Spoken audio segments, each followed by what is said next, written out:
नमस्कार दोस्तों, स्वागत है आपका एक और नई वीडियो में। दोस्तों आज हम पढ़ने वाले हैं शिक्षा मनोविज्ञान। दोस्तों सबसे पहले हम शिक्षा मनोविज्ञान में देखेंगे कि शिक्षा मनोविज्ञान है क्या, और काफी लोगों ने इनकी क्या क्या परिभाषाएं दी हैं, और वास्तविकता में शिक्षा मनोविज्ञान है क्या और इसके उद्देश्य क्या है, और शिक्षा मनोविज्ञान हमें किस चीज को प्राप्त करने में सहायता करती है। दोस्तों सबसे पहले तो शिक्षा संस्कृत की शिक्ष धातु से बना है, और शिक्ष धातु का अर्थ होता है सीखना या ज्ञान प्राप्त करना। देखो दोस्तों, सबसे पहले हमने जब हम पढ़ते हैं वैदिक सभ्यता गुरुकुल सभ्यता, तो वहां पर होता क्या था? वहां पर होता था कि गुरु कुछ चीजें होती थी जो लिखित होती थी उनको बोलता था, और जो बच्चे होते थे वो उन चीजों को रट्टा मारते थे, कंठस्थ करते थे। वहां पर जो बच्चे होते थे वो पूर्णतः निष्क्रिय होते थे, उनका काम सिर्फ गुरु क्या बोल रहा है वो सुनना होता था, और गुरु सक्रिय होता था, यानी गुरु बोल रहा होता है जो भी करना होता था वो गुरु करता था, बच्चे बस चुपचाप उसको सुन रहे थे। तो ऐसी शिक्षा व्यवस्था जिसमें गुरु यानी शिक्षक सक्रिय हो और बच्चे निष्क्रिय हो, उसको हम शिक्षक केंद्रित बोलते थे। और शिक्षक केंद्रित में जैसे मैंने आपको बताया कि गुरु पहले जो विषय वस्तु होती थी, फॉर एग्जाम्पल गुरुकुल व्यवस्था में जो वेद होते थे वो उनको रट्टा मारने पर बोलते थे बच्चों को कि आपको इनको रट्टा मारना है, इनको कंठस्थ करना है। तो यानी गुरु क्या बोल रहा था? गुरु बोल रहा था उन आपको इन वेद क्या है? विषय वस्तु। जो गुरु पढ़ा रहा है और पढ़ा क्या रहा है? वेद क्या है? विषय वस्तु। तो गुरु तो प्राचीन काल में शिक्षा शिक्षक केंद्रित थी, और गुरु विषय वस्तु यानी वेदों पर बल देता था। तो प्राचीन काल में हम शिक्षा को दो तरीके से ले सकते हैं, एक शिक्षक प्रदान, विषय वस्तु प्रदान, और बच्चे निष्क्रिय होते थे। लेकिन दोस्तों जब से शिक्षा मनोविज्ञान एक महत्वपूर्ण विषय के रूप में जुड़ा है, तब से शिक्षा का जो स्वरूप है, जो इसकी स्ट्रक्चर है, जो इसकी संरचना है, वो अब शिक्षक प्रदान न होकर बालक प्रदान हो गई है। और बालक प्रदान होने की इस शिक्षा पद्धति को हम बाल केंद्रित शिक्षा कहते हैं। दोस्तों इसमें बाल केंद्रित शिक्षा का मतलब क्या है? तो बाल केंद्रित शिक्षा का मतलब ये है कि हम देखो राजस्थान में रहते हैं, तो हमें कक्षा 8 10वीं तक हम उनको 6 सब्जेक्ट पढ़ने होते थे। फिर उसके बाद में जैसे कई बच्चों की जो रुचि होती थी वो ड्राइंग में होती थी, कईयों को भूगोल अच्छा सब्जेक्ट लगता था, कईयों को साइंस मैथ अच्छा लगता था, कईयों को पॉलिटिकल साइंस अच्छा लगता था। तो ये सब चीजें क्यों हो रही है? तो यानी 10वीं के बाद में हम विषय चुन रहे होते हैं, तो वो विषय हम किस रुचि पर चुन रहे होते हैं? तो वो विषय हमारी रुचि के अनुसार चुन रहे होते हैं, हमारी क्षमता के अनुसार चुन रहे होते हैं। कि फॉर एग्जाम्पल हमारे 10th क्लास में कोई बंदा है, उसके 60% बने, तो वह एक तरीके से उसकी क्षमता का मापन भी हो सकता है कि आप शायद विज्ञान या गणित सब्जेक्ट को उतनी अच्छी तरीके से नहीं सीख पाएंगे। तो ये एक तरीके से शिक्षा यहाँ पर बच्चे की क्षमता आधारित भी हो गई। दूसरी, कई बच्चे होते हैं तो जिनका विज्ञान अच्छा होता है, जो साइंस को बड़े मजेदार तरीके से पढ़ते थे, लेकिन वो संस्कृत सब्जेक्ट को, हिंदी को, जो भी लैंग्वेज बेस्ड सब्जेक्ट है, उनको उतना ध्यान नहीं देते थे। तो ऐसे बच्चे आगे जाकर संस्कृत या हिंदी को ना चुनकर वो अगर विज्ञान और गणित में बहुत अच्छे थे, तो वो विज्ञान और गणित को एक सब्जेक्ट के रूप में 11वीं के बाद में चुनते। तो यानी यहाँ रुचि, यानी गणित और विज्ञान में उनकी रुचि थी और बाकी सब्जेक्ट में नहीं थी, तो वो रुचि के आधार पर सब्जेक्ट चुनते थे। तीसरी, अभिवृत्ति। ये सबसे इंपॉर्टेंट टॉपिक है। अभिवृत्ति क्या होता है? अभिवृत्ति होता है दोस्तों, हम एटीट्यूड को बोलते हैं, नजरिया। तो नजरिया क्या होता है कि कई होते हैं दोस्तों, फॉर एग्जांपल उनको देखिए, किसी के अगर मैथमेटिक्स, अगर किसी का जो दिमाग का सोचने का तरीका है वो मैथमेटिकल है, तो वो हर चीज़ों में पैटर्न ढूंढता है, उसको चीज़ों में पैटर्न दिखाई पड़ते हैं। फॉर एग्जांपल जैसे कि कोई आदमी है, दो बच्चे जो दोनों मैथ पढ़ रहे हैं, मैथ का सब्जेक्ट पढ़ रहे हैं, नहीं चलो हम मैथ की जगह साइंस का लेते हैं, साइंस का। तो एक बच्चा है जो साइंस पढ़ता है वो गति के नियम पढ़ता है, गति के 3 नियम है और 3 समीकरण, और अंतिम समीकरण है एस बराबर UT plus half eighty square. तो अगर आप यहाँ पर एस बराबर UT plus half eighty square को देखें, तो अगर आप यहाँ पर प्रारंभिक वेग 0 कर दे, तो यानी यहाँ पर एक सूत्र आता है एस बराबर 1/2 एटी स्क्वायर। यहाँ पर 1/2 एटी स्क्वायर क्या है दोस्तों? इसका एक प्रयोग क्या है कि एक बच्चा ने क्लास में सीख लिया कि अगर मैं किसी जगह से कोई पत्थर को गिराऊं, तो मैं बिना उस पत्थर को गिराकर ये देखने में कि वो पत्थर जहां से मैंने जिस ऊंचाई से गिराया और पृथ्वी पे पहुंचने में उसे इतना समय लगा है, उस समय के आधार पर वो बड़ी आसानी से वो ऊंचाई नाप सकता है, चीजों की ऊंचाई नाप सकता है। ठीक है, तो वो बच्चा, उसको ये पैटर्न बाहरी जगत में दिखाई देंगे। ऐसा नहीं होगा कि वो जब क्लास में था तब वो उसके अंदर वो चीजें थी, वो बाहर जाते ही वो गायब नहीं, वो तब भी वो चीजों का प्रयोग करे। तो ऐसे बच्चों का एटीट्यूडनल होता है, यानी उनकी कि जैसे कि कई लोग होते हैं उनकी मैथमेटिक्स, उनका एटीट्यूड मैथमेटिकल होता है, वो चीजों को तर्क के आधार पर देखते हैं, कई लोग भावनाओं के आधार पर देखते हैं। तो ये तर्क का, जैसे कि कई चीज देखते हैं कि अच्छा ये तर्क के अनुसार, यानी तार्किक होना मैथमेटिक्स होने की निशानी है। और कई लोग हर चीज़ों में, जैसे कि कुछ भी, कहीं हम किसी से बोले कि आप ये काम कर दोगे क्या, और वो बच्चा बोलता है कि हाँ, वो प्रोबेबिलिटी के बारे में सोचना रहता है कि यार जैसे मैं बोलूँ कि तुम 100 मीटर लंबा यहाँ से पत्थर फेंक दोगे क्या, यहाँ से 100 मीटर दूरी पर पत्थर फेंक दोगे क्या, तो बच्चा सोचेगा कि हाँ शायद ऐसा हो सकता है कि मैंने 100 में से 10-20 बार फेंक सकूँ ज़्यादा बार। तो मैथमेटिकल उसका ये सोचने का तर्क ये कि दूसरा तर्क ये हो सकता है कि नहीं, इससे पहले मैं 60-70 मीटर भी नहीं फेंक पाया, 60-70 मीटर भी नहीं फेंक पाता हूँ, 100 मीटर तो बहुत बड़ी बात है। और कोई बच्चा है वो जोश में आकर बोलते हैं हाँ फेंक दूंगा 100 मीटर ही तो है, क्या है। तो दो बच्चे हैं, एक जो सोच रहा है कि हाँ मैंने 70 मीटर लास्ट फेंक सकता हूँ, मैं उससे ज़्यादा नहीं फेंक सकता हूँ, 100 मीटर में नहीं फेंकूंगा, वो बोल देगा। दूसरा जोश में आकर बिना मैथमेटिक्स लगाए, बिना तर्क लगाए कि उसने बेसिक चाहिए, उसे 50 मीटर भी नहीं फेंका जा रहा हो, तब वो बोल देगा हाँ मैं फेंक दूंगा। तो यहाँ पर दो चीजें होगी, पहला बच्चा जो ये सोच रहा है कि हाँ मैं 70 मीटर फेंक सकता हूँ, वो बच्चा मैथमेटिकल एटीट्यूड, उसका चीजों को देखने का नजरिया, मैथमेटिक्स के नजरिए से चीजें देखता है, उसको पैटर्न दिखाई पड़ते हैं। तो ऐसे बच्चे तो बाल केंद्रित शिक्षा, मैंने आपको बताया एटीट्यूड यानी मैथमेटिकल एटीट्यूड के आधार पर, और कई बच्चे होते हैं उनकी क्षमता के आधार पर, कि क्षमता भी फिक्स होती है। जैसे कि कईयों में क्षमता, हम जानते हैं क्षमता बहुत ज्यादा हेरिडिटी यानी कि अनुवांशिकता पर डिपेंड करती है, और अगर आपकी क्षमता है कि आपको लग रहा है कि आप साइंस उतना अच्छा से साइंस के साथ कंफर्टेबल नहीं है, तो उसके आधार पर आप सब्जेक्ट चूज कर देते हैं अलग। तो आज की शिक्षा बाल केंद्रित शिक्षा है, शिक्षक केंद्रित नहीं। आज के समय बच्चों का जो ज्यादा ध्यान है क्लास में वो है कि शिक्षक कम से कम सक्रिय रहे और बच्चे ज्यादा से ज्यादा सक्रिय रहे। तो जहां ऐसा शिक्षा प्रणाली जहां पर बच्चे ज्यादा से ज्यादा सक्रिय हैं और टीचर कम से कम सक्रिय है, उस शिक्षा प्रणाली को हम बाल केंद्रित शिक्षा प्रणाली कहते हैं। आइए आगे बढ़ते हैं दोस्तों शिक्षा को हमने अब तो पढ़ा संस्कृत में कि भारत में शिक्षा शब्द कैसे है, लेकिन हम पढ़ते हैं अंग्रेजी में शिक्षा को हम बोलते हैं एजुकेशन। तो अंग्रेजी में शिक्षा कैसे आई? तो अंग्रेजी में देखो शिक्षा के 3 अर्थ हैं, एक एजुकेयर, एक एजुशियर और एक एजुकेटम। तो एजुकेयर में देखो आप केयर शब्द आ रहा है, और केयर का शब्द होता है पालन करना, केयर कहते हैं ना कि यार आजकल मैं उसकी केयर करता हूँ, मैं उसकी केयर करता हूँ, केयर करना यानी पालन पोषण करना। दूसरा आता है एजुशियर, EDUCERE।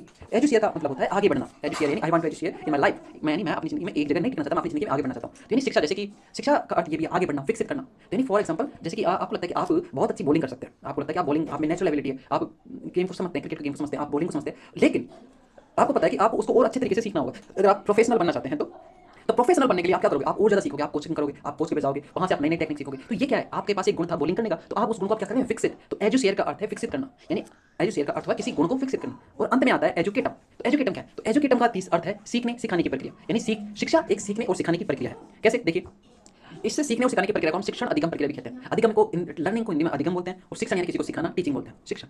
ठीक है, शिक्षण एक प्रोफेशन है। ठीक है, तो आगे बाद में होता है, हम पढ़ते हैं यहाँ पर परिभाषाएं कि शिक्षा से संबंधित कई महान लोगों ने भिन्न भिन्न तरह की परिभाषाएं दी है। तो इस तरीके से हम एक तरीके से शिक्षा को और ब्रॉड तरीके से सीखने को मौका मिलेगा कि वास्तविकता में शिक्षा क्या है। और देखिए दोस्तों, अगर आपको ये परिभाषाएं याद है और सबसे जरूरी इन परिभाषाओं का अर्थ पता है कि तात्पर्य पता है कि इसका कहने का मतलब क्या है, तो आप शिक्षा मनोविज्ञान से जब जटिल सवाल आएंगे जहाँ आपको लगेगा कि ऑप्शन में कुछ नए नए शब्द है, तो आप इन परिभाषाओं का यूज करके उन सवालों को हल कर सकते हैं। देखिए सबसे पहली परिभाषा है महात्मा गांधी ने। तो महात्मा गांधी ने शिक्षा का मतलब माना है सर्वांगीण विकास। उन्होंने कहा कि शिक्षा, एक बच्चे के लिए शिक्षा का अर्थ होता है सर्वांगीण विकास, यानी उसका फिजिकल, मेंटल और उसका स्पिरिचुअल विकास, यानी शारीरिक, मानसिक और आध्यात्मिक विकास इसमें सम्मिलित है। यानी शिक्षा को एक तरीके से मैं शारीरिक, मानसिक और आध्यात्मिक विकास बोल सकता हूँ। यानी शिक्षा भी एक विकास का ही पहलू है और शिक्षा यानी सर्वांगीण विकास। दूसरी है फ्रोबेल। फ्रोबेल ने कहा है कि शिक्षा बालक की आंतरिक और अंतर्निहित शक्तियों को बाहर निकालती है, बाहर प्रकट करती है। कैसे दोस्तों? देखिए देखिए हम जानते हैं इस सबसे पहले तो इस परिभाषा का जो बेस क्या है, बेस इस परिभाषा का बेस है कि फ्रोबेल ये मानते हैं कि आदमी आसपास के वातावरण से कुछ ग्रहण नहीं करता, उसके अनुसार जब वो पैदा होता है तो उसके भीतर कुछ विशेष शक्तियां पैदा होती हैं, विशेष शक्तियां वो लेकर पैदा होता है। फॉर एग्जांपल सचिन तेंदुलकर, उनके अंदर क्रिकेटिंग यानी बैट्समैनशिप यानी बल्लेबाजी का एक विशेष शक्ति थी, विशेष गुण था और वो साथ लेकर पैदा हुए थे। और फ्रोबेल ये कहना चाहते हैं कि अगर उन्हें वो गुण तो लेकर पैदा हुए थे, लेकिन अगर वो रमाकांत आचरेकर के पास नहीं जाते और बैट्समैन यानी बल्लेबाजी की शिक्षा प्राप्त नहीं करते, तो क्या उनकी वो योग्यता है, वो जो शक्ति थी अंदर, वो गुण था उनकी जो भीतर था, वो कभी दुनिया के सामने आ पाता? वो गुण नहीं आ पाता। तो यानी शिक्षा एक तरीके से आदमी के अंदर अंतर्निहित शक्तियों को बाहर निकालती है, यानी अंतर्निहित शक्तियों को बाहर प्रकट करना ही शिक्षा है। तो शिक्षा का हमने दो अर्थ समझ गया, एक शिक्षा सर्वांगीण विकास है, दूसरा शिक्षा आंतरिक या अंतर्निहित शक्तियों को बाहर निकालना है। तीसरा है दोस्तों हमारे भारत के महान स्पिरिचुअलिस्ट, महान गुरु और महान फिलोसोफर, महान थिंकर विवेकानंद। दोस्तों विवेकानंद ने भी यही बात कही है जो फ्रोबेल ने कहा है। उन्होंने कहा है, तो फ्रोबेल का ये है, तो फ्रोबेल ने तो ये माना है कि गुण लेकर पैदा होता है इंसान, लेकिन वो गुण पूर्ण गुण नहीं होता, यानी उन गुणों को पूर्णता प्राप्त करने की जो शक्ति है वो शिक्षा है। यानी इंसान गुण तो लेकर पैदा होता है लेकिन वो गुण पूर्ण नहीं होते। जब तक वो इंसान अगर उन गुणों से रिलेटेड शिक्षा, उनसे गुणों से रिलेटेड विभिन्न पहलू उनको ठीक तरीके से ना समझ ले, तब तक वो गुण पूर्ण नहीं होते। पर इनको ये कहना है, विवेकानंद इन्होंने कहा कि बालक जो आंतरिक शक्तियां लेकर पैदा होता है वो पहले से ही पूर्ण होती है, यानी वो पहले से ही पूर्ण होती है, बस शिक्षा जब मिलती है तो वो पूर्णता बाहर आ जाती है, अभिव्यक्त हो जाती है लोगों के सामने। तो ये थोड़ा सा कॉन्ट्राडिक्शन है, क्योंकि फ्रोबेल यह मानते हैं कि अंतर्निहित शक्तियों को बाहर निकालना या प्रकट करना, और दूसरा शिक्षा बालक की अंतर्निहित पूर्णता, यानी विवेकानंद पूर्णता की बात करते हैं, अंतर्निहित पूर्णता। विवेकानंद मानते हैं कि हर बालक जो गुण लेकर पैदा होते हैं वो पूर्ण होते हैं, बस शिक्षा उनको दुनिया के सामने ला देती है। अगली है अरस्तु। दोस्तों अरस्तु ने कहा था कि स्वस्थ शरीर में स्वस्थ मस्तिष्क का निर्माण करना ही शिक्षा है। यानी इससे आप एक समझ सकते हैं कि अरस्तु एक यूनानी ग्रीक फिलोसोफर थे और उन्होंने जो देखा होगा कि लोग शिक्षा प्राप्त करने के बाद में जो राजा थे उनके राजा के प्रति एक उत्तरदायी शासन की मांग करने लगे थे। वो राजा के कुछ भी राजा अगर कोई भी कानून पास करता था तो लोग उनसे सवाल पूछते थे। यानी स्वस्थ मस्तिष्क माना है अरस्तु ने उस मस्तिष्क को जो किसी भी काम के होने का एक तरीके से क्रिटिकल थिंकिंग का यूज करता हो कि ये काम क्यों हो रहा है, ये काम सही है या गलत। यानी स्वस्थ, जैसे कि स्वस्थ मस्तिष्क, स्वस्थ शरीर का काम होता है कि किसी भी काम करने से पहले वो पूरी तरह से रेडी होता है, वैसे स्वस्थ मस्तिष्क की अरस्तु के अनुसार परिभाषा है वह मस्तिष्क जो चीजों को शहर से स्वीकार ना करे बल्कि उन चीजों में क्रिटिकल थिंकिंग का यूज करके उनका निर्माण करे। ठीक है, तो अरस्तु के अनुसार स्वस्थ शरीर में स्वस्थ मस्तिष्क का निर्माण करना ही शिक्षा है। तो दोस्तों अगला क्वेश्चन है जॉन डीवी। जॉन डीवी दोस्तों हमारे एक बहुत ही प्रख्यात शिक्षा शास्त्री हुए हैं, एजुकेशनल, और उन्होंने ये कहा है कि इन्होंने भी ये कहा कि शिक्षा बालक में उन सभी शक्तियों का विकास है जिसमें वह अपने व्यवहार पर नियंत्रण रखता है, वह संभावनाओं को पूर्ण करता है। तो जॉन डीवी के अनुसार ये माना है कि हर बालक एक संभावना पे लेकर पैदा हुआ है, हर बालक एक संभावना लेकर पैदा होता है और जब तक उसे वो पर्याप्त और एनफ शिक्षा और उचित शिक्षा नहीं मिले तब तक वो संभावनाएं वास्तविकता में नहीं मिलती, वास्तविकता में नहीं आ पाती, या फिर वो संभावनाएं पूर्ण नहीं हो पाती। तो जैसे कि ये बात भी काफी हद तक सही है।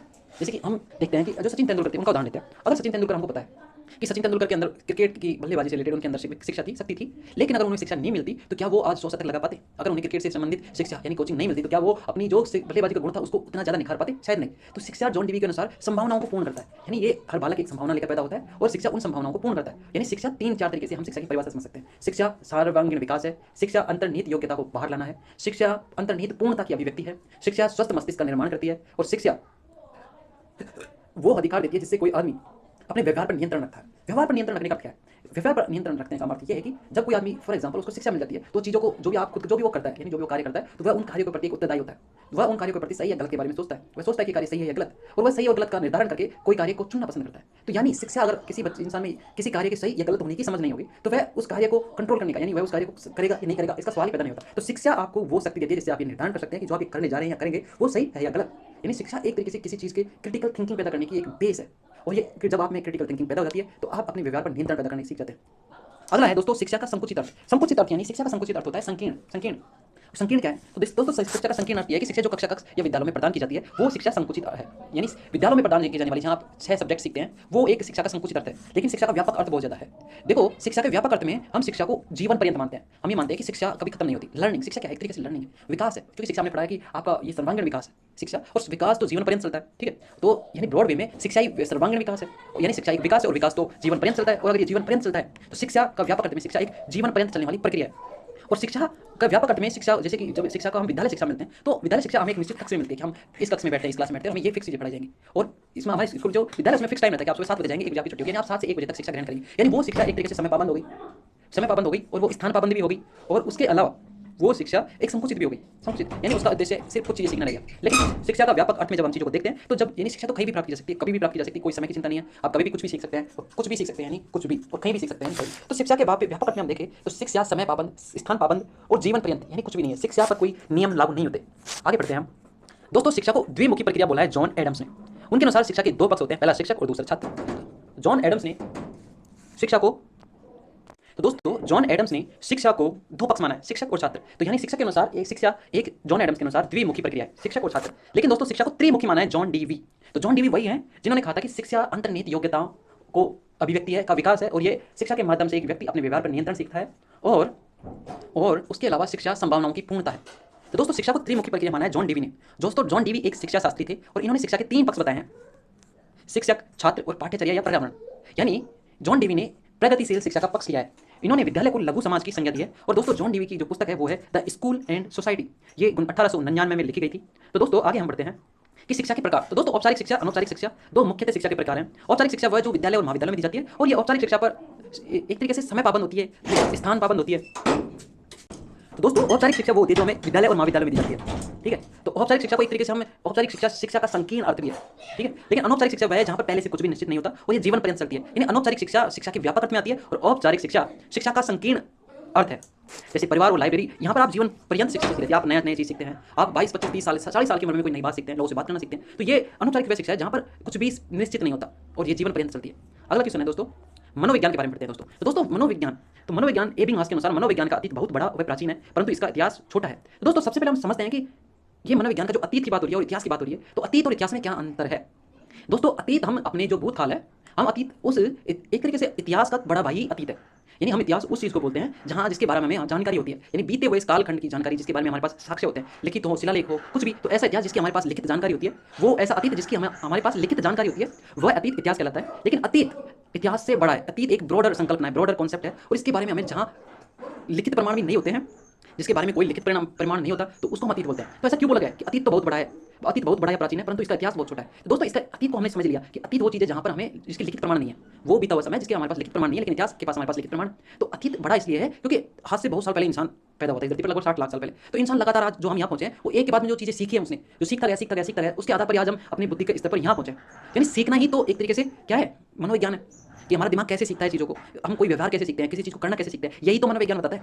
यानी अतीत बड़ा है, अतीत बहुत प्राचीन है, क्योंकि अतीत तो तब से स्टार्ट हो गया था, यानी सीखना तब से प्रारंभ हो गया था जब मनुष्य एक तरीके से पृथ्वी पर विचरण करने लग गया था, पूछ के रूप में भी अगर विचरण कर रहा था। जब से मनुष्य जीवन की स्टार्ट हुई है, मनुष्य प्रजाति की, तब से मनुष्य सीख ही रहा है, और सीखना ही तो मनोविज्ञान है। लेकिन हमारे पास 60 लाख साल पहले मनुष्य कैसे सीखता था, उसके तरीके क्या थे, मनुष्य के दिमाग के सीखने तरीके क्या थे, उनकी कोई लिखित जानकारी नहीं। तो वो लिखित जानकारी नहीं होने की वजह से वो सीखने के तरीके मनोविज्ञान के अतीत में आ गए, और अतीत में आने की वजह से मनोविज्ञान का अतीत बहुत बड़ा हो गया या बहुत प्राचीन है। यानी सीखना तो बहुत प्राचीन है, जब से मनुष्य पैदा हुआ है वो सीख ही रहा है। लेकिन वो कैसे सीखता था, हमारे पास आज तक हमारे पास, जैसे कि फॉर एग्जांपल मनुष्य ने पहिए का आविष्कार किया, यानी पहिया बनाना कैसे सीखा, मनुष्य ने आग जलाना सीखा। लेकिन ये सीखना ही तो मनोविज्ञान है कि मनुष्य कैसे सीखता है चीज़ों को। लेकिन क्या हमारे पास उनके लिखित दस्तावेज हैं कि मनुष्य ने कैसे आग जलाना सीखा, किस घटना के कारण मनुष्य ने आग जलाना सीखा, या फिर पहिए का विचार उसके मन में कैसे आया, उसने कैसे सीखा कि पहिया बनाया जा सकता है और इस वजह से। तो यानी अतीत तो है हमारे पास, यानी हमें पता तो है मनुष्य ने आग जलाना सीखा था, पहिया बनाना सीखा था, लेकिन उसके लिखित दस्तावेज नहीं है। तो यानी सीखना, यानी उस सीखने का जो अतीत है वो प्राचीन है, क्योंकि उसके लिखित दस्तावेज नहीं है। लेकिन जब से इंसान ने अपने सीखने के तरीकों को लिपिबद्ध करना स्टार्ट कर दिया, फॉर एग्जांपल उसने ये लिखना शुरू कर दिया, जैसे अरस्तु आए हमारे यहाँ पर, वैदिक सभ्यता आई, उन्होंने लिखना स्टार्ट कर दिया, उन्होंने वेद लिखे। तो वेद में क्या है, वेदों में यही तो है कि इंसान कैसे जीवन करता है, वो कैसे, जैसे सामवेद संगीत की तो शिक्षा है। सामवेद ये तो बता सकता है कि आप संगीत कैसे सीख सकते हो, और संगीत का सीखना भी तो एक सीखना ही है, और वो मनोविज्ञान है, ठीक है। सीखना ही तो मनोविज्ञान है। यानी एक तरीके से हमारे पास इतिहास तो बहुत छोटा है, और इतिहास इसलिए छोटा है क्योंकि हमारा अतीत बहुत बड़ा है। यानी 60 लाख साल से मनुष्य जाति इस पृथ्वी पर है, लेकिन आज से मुश्किल से हमारे पास जो लिखित दस्तावेज है मनुष्य का इतिहास का, वो 2000-2500 साल से पुराने नहीं है। तो यानी 2000-2500 साल 60 लाख साल की तुलना में बहुत छोटे हैं, राइट। यानी इतिहास बहुत छोटा है क्योंकि हमारा अतीत बहुत बड़ा है, और अतीत की तुलना में इतिहास बहुत छोटा है। यानी हमारे अतीत का एक बहुत छोटा हिस्सा हमारे पास है जिसके बारे में हमें लिखित दस्तावेज पता है। दोस्तों मनोविज्ञान का उदय या उत्पत्ति सबसे पहले दर्शन शास्त्र यानी फिलोसफी के रूप में माना जाता है। दोस्तों एनसीईआरटी में मनोविज्ञान को 3 रूपों में परिभाषित किया है। मनोविज्ञान मानसिक क्रिया है, इसमें प्रत्यक्षीकरण करना, तर्क करना, चिंतन विभेद करना, वर्गीकरण करना, समस्या समाधान, कल्पना आदि संबंधित है। कल्पना, चिंतन, विभेद, प्रत्यक्षीकरण, तर्क करना। दोस्तों अगर आप देखो तो इन सभी चीज़ों के लिए, फॉर एग्जांपल आपको चीज़ों को बांटना है, तो आपको अपना दिमाग इस्तेमाल करना होगा, अपनी बुद्धि के आधार पर चीज़ों को बांटेंगे कि ये ऑर्थोपेडा में आएगा, ये एनालिडा में आएगा, ये इसमें आएगा, ये प्रोटेस्टा में आएगा, ये मोनेरा में आएगा, जीव। तो ये आप दिमाग के आधार पर, और दिमाग के आधार पर तो आपने बांटा है। और उसको बांटा कैसे आपने, आप कैसे पता चला कि ये ऑर्थोपोडा में आएगा, क्योंकि आपने प्रत्यक्षीकरण किया, आपने देखा कि इस जानवर और इस जानवर में ये सिमिलरिटीज है, और ये सिमिलरिटीज के आधार पर मैं इनको एक ग्रुप में रख सकता हूँ। और कोई दूसरे जानवर मिले जिनमें कोई दूसरी सिमिलरिटी थी, समानता थी, उनकी उस दूसरी सिमिलरिटीज के आधार पर हमने उन जानवरों को दूसरे ग्रुप में रख दिया। तो इन जानवरों को बांटा किसके आधार पर, हमने दिमाग के आधार पर, और किस तरीके के आधार पर, प्रत्यक्षीकरण, यानी हमारे जो आंखों के सामने जो चीजें थी, हमने जो ऑब्जर्व किया था उसके आधार पर हमने बांटा। तो ये मानसिक क्रियाएं मानता है, ठीक है। समस्या समाधान, फॉर एग्जांपल जैसे कि किसी भी चीज की समस्या समाधान, जैसे कि फॉर एग्जांपल समस्या समाधान भी एक मानसिक क्रिया है। फॉर एग्जांपल आप एक गणित का अगर एक सूत्र ले लेते हैं, गणित का कोई अच्छा सा सवाल ले लेते हैं, तो वो समस्या समाधान ही है, यानी उस सवाल को हल करना है, वो एक समस्या है, राइट। और उस हल करने को हम समस्या समाधान बोलते हैं। तो उस समस्या समाधान में हमारे दिमाग का यूज करना पड़ता है। दूसरी है अनुभव। दूसरा ये है, शिक्षा मनोविज्ञान को 3 रूपों में वर्णित किया है। पहला मानसिक क्रिया और दूसरा है अनुभव। इसके अनुसार व्यक्ति विभिन्न परिस्थितियों में जो कार्य करता है वो उसके अनुभव बन जाते हैं। तीसरा है व्यवहार। इसमें आंतरिक व बाह्य दोनों प्रकार के व्यवहार सम्मिलित होते हैं। अब आप सोच रहे होंगे कि आंतरिक व्यवहार और बाह्य व्यवहार में क्या अंतर होता है। तो देखिए, व्यवहार का मतलब होता है जो कुछ भी हम करते हैं जीवन जीने के, हमारा जो छोटा से छोटा जो कर्म हम करते हैं वो व्यवहार है, वो बिहेवियर है। यानी फॉर एग्जांपल आंतरिक व्यवहार यानी एक क्लास में 2 बच्चे, एक बच्चा जिसकी गणित में रुचि है और एक बच्चा जिसकी गणित सब्जेक्ट में रुचि नहीं है, और अगर उन दोनों बच्चों को मैं कोई एक सवाल सॉल्व करने के दूं तो पहला वाला बच्चा जिसकी गणित में रुचि नहीं है वो अंदर से थोड़ा झिझकेगा, उसके मन में अंदर से आएगा कि नहीं नहीं गणित में तो आया नहीं, मेरे समझ में नहीं आता, मुझसे नहीं होगा। तो आंतरिक वाला वो बोलेगा नहीं कि नहीं मुझसे नहीं हो रहा, मेरे अंदर ऐसा फील हो रहा है मुझे। तो ये आंतरिक व्यवहार है, अंदर से कैसे सोचता है। और दूसरा बच्चा वो अंदर से सोच रहा है गणित तो मुझे आता है, गणित तो मुझे पसंद है, मैं इसे करूंगा। ये आंतरिक व्यवहार है। और दूसरा बाह्य व्यवहार, यानी बाह्य व्यवहार है कि एक तरीके से हम ये कह सकते हैं कि आंतरिक व्यवहार बाह्य व्यवहार को प्रभावित करता है। हम इसलिए कहते हैं कि आप अंदर से क्या सोचते हैं, आप अंदर से क्या महसूस करते हैं, वो चीजें बाहर आपकी रिफ्लेक्ट होती है। फॉर एग्जाम्पल अगर कोई आदमी अंदर अंदर सोचता है कि मेरे अंदर कोई गुण है और मैं ये कर सकता हूं, तो तुम देखोगे कि वो आदमी वो बाहर उसके व्यवहार में चीज दिखाई देगी। अगर कोई आदमी सोचता है कि मुझे राजनीति की बहुत अच्छी समझ है, तो वो जब किसी आदमी से पॉलिटिक्स पर जब बातें करेगा तो उसकी बातें तार्किक होंगी, आपको उसकी बातों में तर्क दिखाई देगा। यानी आंतरिक व्यवहार आपके बाह्य व्यवहार को प्रभावित करता है। तो हम आगे पढ़ लेते हैं थोड़ी सी इसकी टर्मिनोलॉजी के बारे में। तो दोस्तों, मनोविज्ञान का सर्वप्रथम प्रयोग रुडोल्फ गोइकले ने 1590 में अपनी पुस्तक साइकोलॉजिया में किया था। रुडोल्फ गोइकले रुडोल्फ गोइकले ने सबसे पहले मनोविज्ञान का प्रयोग 1590 में अपनी पुस्तक साइकोलॉजिया में किया था। आगे बढ़ते हैं दोस्तों। मनोविज्ञान ग्रीक या यूनानी भाषा के 2 शब्दों से मिला है, साइकी और लोगस, LOGOS। साइकी का अर्थ होता है आत्मा और लोगस का होता है अध्ययन। यानी अगर हम देखें तो शुरू में मनोविज्ञान को आत्मा का अध्ययन माना गया, यानी प्रारंभ में साइकी लोगस, साइकी यानी आत्मा एंड लोगस यानी अध्ययन, आत्मा का अध्ययन यानी सोल स्टडी। तो प्रारंभ में मनोविज्ञान को आत्मा का अध्ययन करने वाला विज्ञान माना जाता था। फिर धीरे धीरे इसका विकास हुआ, लोगों ने सीखना स्टार्ट किया, लोगों को पता चला कि सबसे पहले तो आत्मा का अध्ययन माना गया। तो उसमें सबसे पहले सवाल है कि आत्मा है का, आत्मा का स्वरूप क्या है, आत्मा दिखती कैसे और वो है भी या नहीं। जब इन सवालों जब ये सवाल उठे तो दिक्कत होने लगी।